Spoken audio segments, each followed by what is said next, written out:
Welcome to A Gay and A NonGay. I'm James Barr. I'm gay. And that's Dan Hudson, who doesn't know his shoe size and is non-gay. Yes. Let's start the podcast with a question from the non-gays. Yes. This one is from Dan. Not me, another Dan. I mean, I can't really work this one out, but is it true that gays wrestle each other to find out who's going to be the top or the bottom? This is a bit of a wives' tale, I think. Well, not Is a it? wife, I mean, it's no, more like a husband's tale. This is the first I've heard this, of it. You've never heard this before? No. Yeah, so no is the answer. Right. We don't wrestle each other to decide. I mean, I would have thought that obviously not, but I mean, it's quite a fun idea, isn't it? yeah. Like wrestle each other, see which one wins, and the one that's more manly gets to be the top. Yeah. But it is also a bit, it's kind of like, it's a bit sad because it's layered in a straight male gaze, isn't it? What is? That idea that the most powerful person is the top. They're like the one that's the strongest gets to be the one that fucks the other one. Like it's very it just feels very patriarchal. Yeah. It feels very straight. It's like, is that how it feels in straight sex? Like, because you're the man, Right. you get to enter the woman. But I would like to know, like, If someone suggested that to you, what would you? oh, what I'd would you definitely be, I'd be like, yeah, okay, Really? that sounds fun. But I'd probably just submit straight away. I'd be like, oh no. Oh God, I'm the bottom. There is save me. this gay wrestling thing that my friend was telling me about that just ends up in sex, right? It's like a fake gay wrestling. Where's that? I don't know. I've heard of gay spacho. I don't know if it's that. Have you heard of gay spacho? No. I think that's wrestling Right. in soup. Like there's a big club night called Gay Spacho, and they wrestle in a big gazpacho on stage, which I think sounds gross because I don't really like mixing food with sex. But anyway, but I don't think it ends in sex. My friend was telling me, oh yeah, he's in this wrestling league or whatever, where they have a wrestling match and then they shag each other afterwards. Oh, So, I mean, there's loads of things like that. I mean, there's quite a big crossover. Is there loads of things like that? Yeah, there's loads of sports teams. I don't know if they all shag each other afterwards. I but think that's the point of difference, right? No, I'm sure that's just I'm sure that's not what the team's for. Well, I think it's for wrestling, but then everybody just knows that's what goes on afterwards. Oh wow, that sounds hot. So I should join that. you should get involved. Yeah, that sounds great. Did I ever tell you about horse fair? Somebody else has told me about that. How'd they? Yeah. What did he tell you? I mean, it sounds horrific. Does it? It's like all these gay blokes pretend to be horses. And they put like stickers on themselves or something saying if they're a horse or not. So you're either the mare, which is the horse, a stable lad, or a stallion. So the mares and stable lads arrive 20 minutes before the stallions. Yeah. And basically what happens is, if you're the mare, then you are blindfolded. Yeah. And you're wearing like a hood, and you're just to be used by the stallions. Right. And then the stable hands, they'll like take you around and show you off to the stallions. But you don't have any control over what's happening. Right. Unless you say a safe word, and then it can stop. But otherwise, you're just at the hands of the stallions. I mean, it sounds like a nightmare. Does it? Why? I don't know. Does it sound like a nightmare? No, I don't think it sounds like a nightmare. Why? I don't understand why these blokes are pretending to be horses. I don't think they're pretending to be a horse. They're not making sound effects. Why you say that? But the night's called bloody horse night or something. Why did you have a nightmare last night, Dan? Is this going to be one of your long stories? What are my long stories? I don't know. Like when you tried to sell bread in the pandemic. I didn't try and sell bread in the pandemic. What were you doing again? I wasn't doing anything.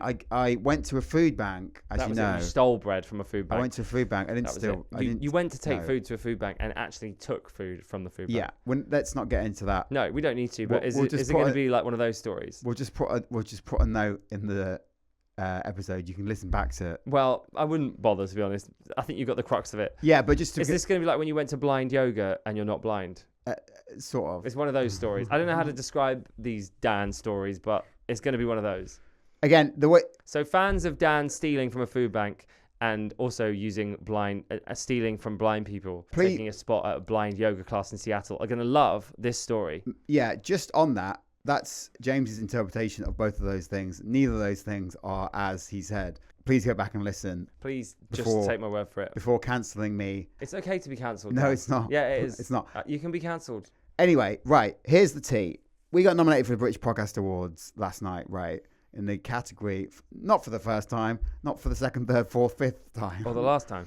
Best Sex and Relationships Podcast at the British Podcast Awards. By the way, we're also nominated at the Independent Podcast Awards in a few weeks' time. Dan loves awards.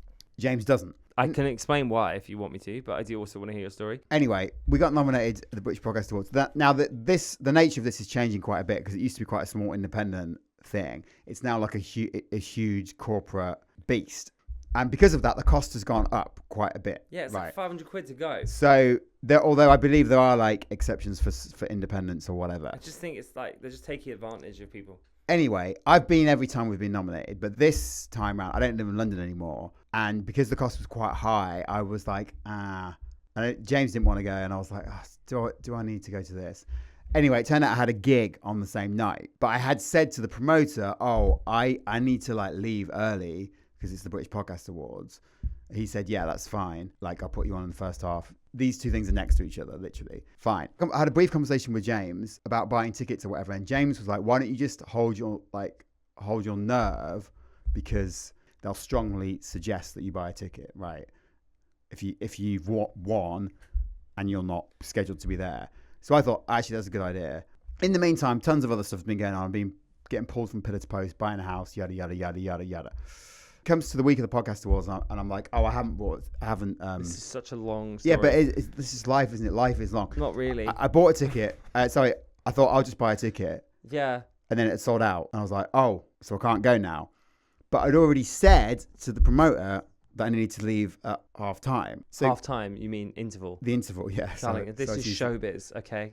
We don't say half time. Fast forward to the gig. This is a comedy gig. Yeah. Fast forward to the day. Can you just by the way, we know you didn't go, so I don't know where the story's ending. Fast forward to the day. Well, you'll find out. Fast forward to the day. Actually, really hard. I have a tech spec, right? Because I've got a lot of visual jokes. Right. And the guy said, just come by any time. I'll be there all day. What time do you think someone who is around all day might start being around from? 6 p.m. Why would you think 6 p.m.? Because it's a comedy gig, so they're not going to be there before that, are they? I don't know. If you say you're around all day, yeah, I'd be like, it's a comedy gig, isn't it? Yeah, but if you say I'm around all day, okay, I'd be like, this guy's gonna be around from 9 o'clock in the morning. Was any of the podcast awards information relevant to this story? Yeah. Right. Okay. Cool. All right, just checking, because I feel like you've given me a lot of information, and my ADHD isn't really allowing me to focus on it. Turns around being around. A resolution to all of these things. Turns around being around all day means around from 4:30 p.m.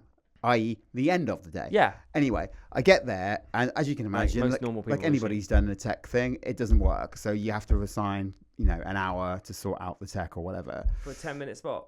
For a 5-minute spot, yeah. That was very stressful, and I'm running out of time, and I've left all my stuff in the BBC, which is like nowhere near. Did you win? I still don't know. We'll get to that in a minute. Anyway, he says, you need to go on in the first half. And because I was so annoyed at the fanning around and the fact that he said he was supposed to be around all day and it was 4:30 before he even turned up, I was like, yeah. Because I was like, I just want to get out there. Then fast forward to the interval and I'm like, what am I doing? Because I can't go to the British Podcast Awards because I don't have a ticket.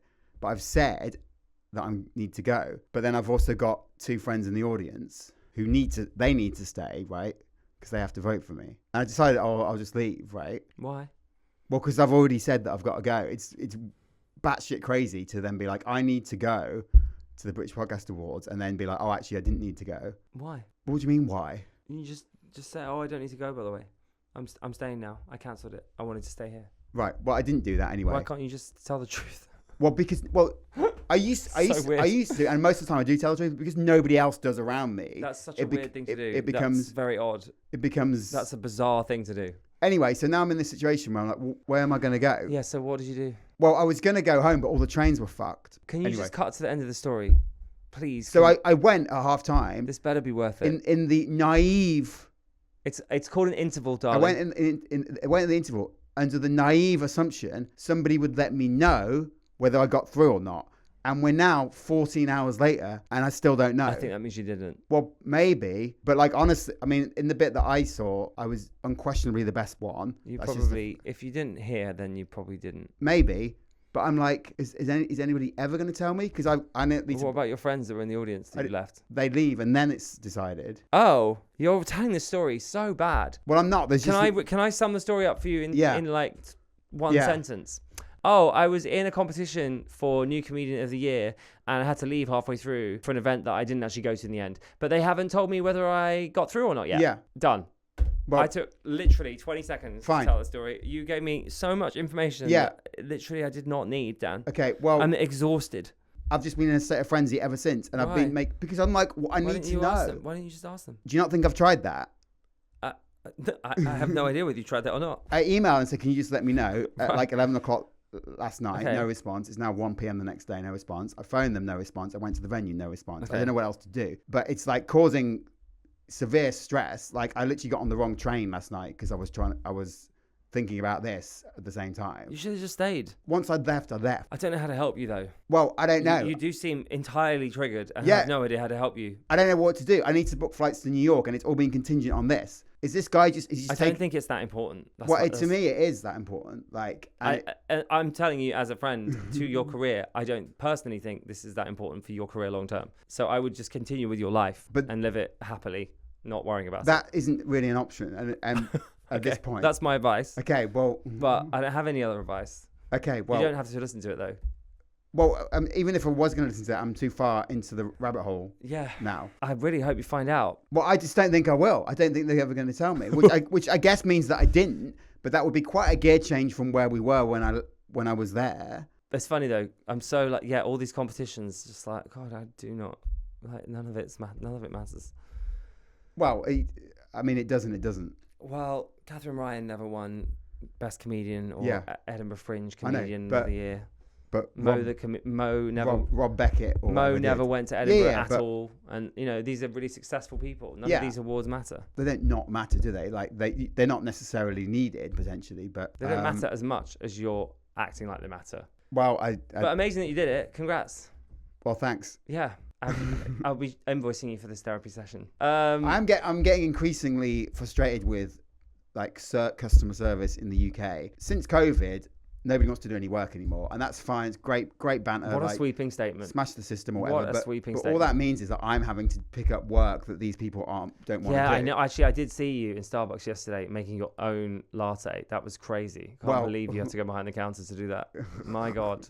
People just don't want to work these days. You're having to do everything. You even drove a train last night because the train drivers didn't want to show up. Wow, you are just the most amazing man I've ever met. You can do anything. Thank God for you. The country would grind to a halt without you. On the plus side, my God. On the plus side, I've got a Rudy's t-shirt. You know about the Rudy's t-shirt? No. I'm wearing it. I don't know what Rudy's is. A pizza place? Yeah. So you're actually working at a pizza place now? Because they can't be asked to put the pizza in the oven. So you're doing it for them.